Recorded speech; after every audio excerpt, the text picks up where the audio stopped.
Are you ready for a magical adventure?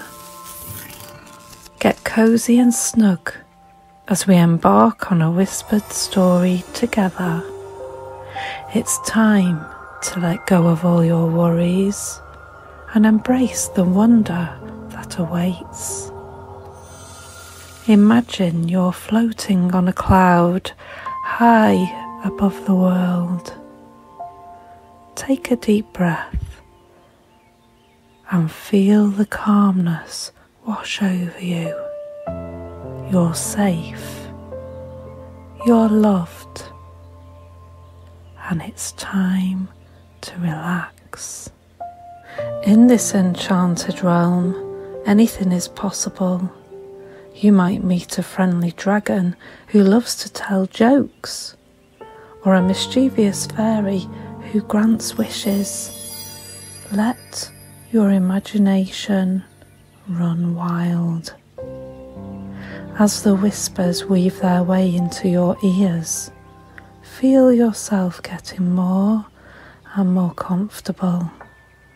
Picture your favourite place in nature, a sunny meadow, a cosy treehouse, or a secret garden.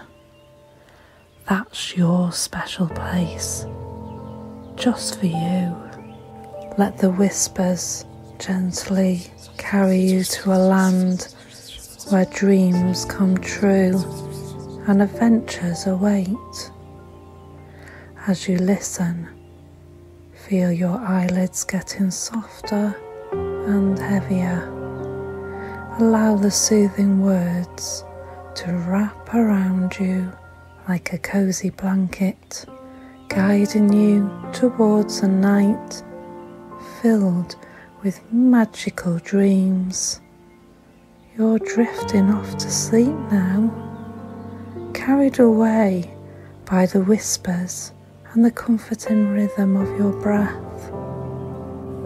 The dreams are just beginning, and you're the hero of your own story. So snuggle down, my little adventurer, and let the whispered story whisk you away to a world where imagination knows no bounds. Rest well, dream big, and wake up ready for tomorrow's magical journey. Good night, sweet dreamer. May your dreams be filled with joy and wonder.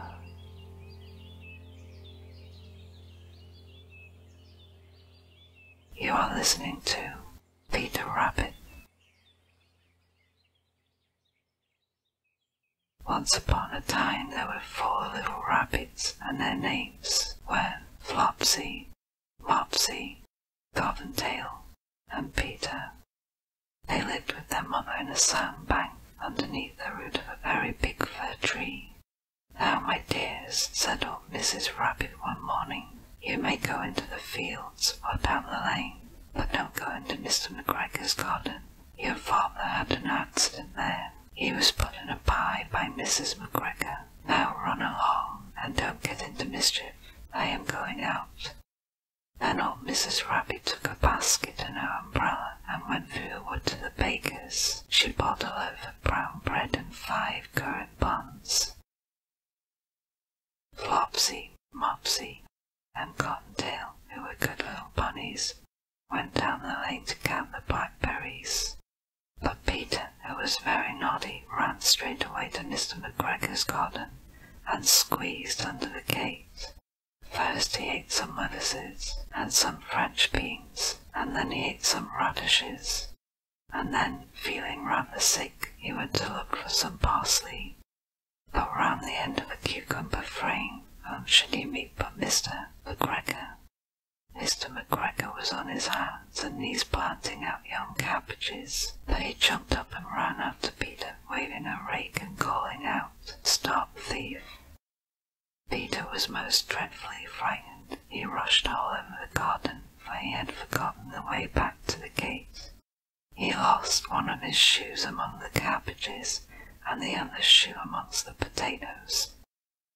After losing them, he ran on 4 legs and went faster, so I think he might have got away altogether if he had not unfortunately run into a gooseberry net and got caught by the large buttons on his jacket.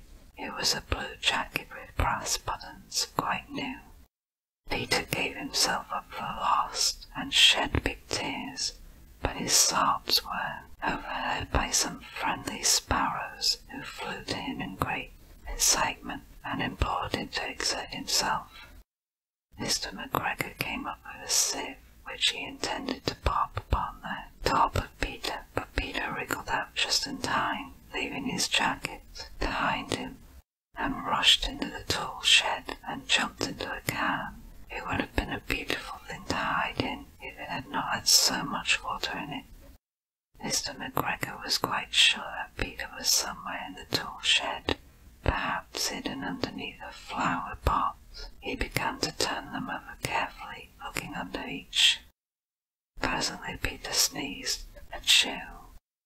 Mr. McGregor was after him in no time, and tried to put his foot upon Peter, who jumped out of a window, upsetting 3 plants. The window was too small for Mr. McGregor, and he was tired of running after Peter. He went back to his work. Peter sat down to rest. He was out of breath and trembling with fright, and he had not the least idea which way to go. Also, he was very damp with sitting in that can. After a time he began to wander about, going lippity, not very fast, and looking all round.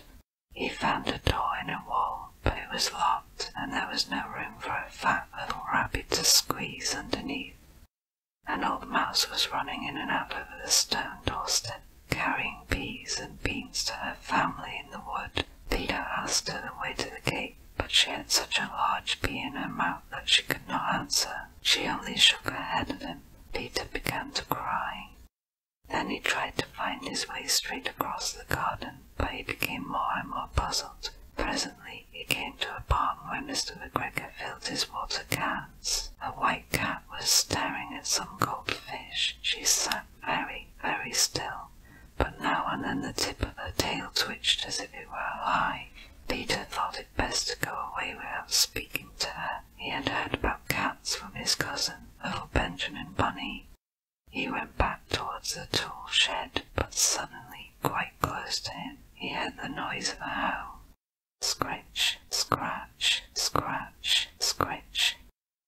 Peter scuttled underneath the bushes, but presently, as nothing happened, he came out and climbed upon a wheelbarrow and peeped over. The first thing he saw was Mr. McGregor hoeing onions. His back was turned towards Peter, and beyond him was the gate.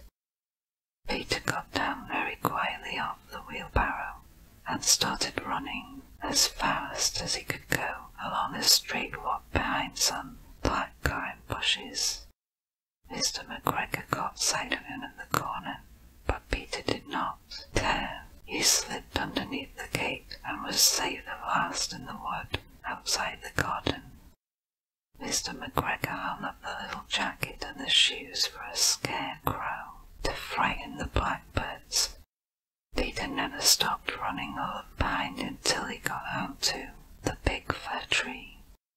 He was so tired that he flopped down upon the nice soft sand on the floor of the rabbit hole and shut his eyes. His mother was busy cooking. She wondered what he had done with his clothes. It was the second little jacket and pair of shoes that Peter had lost in a fortnight. I am sorry to say that Peter was not very well during the evening. His mother put him to bed and made some chamomile tea, and she gave a dose of it to Peter. 1 tablespoonful to be taken at bedtime. But Flopsy, Mopsy, and Cottontail had bread and milk and blackberries for supper. The end. Good night and sleep well.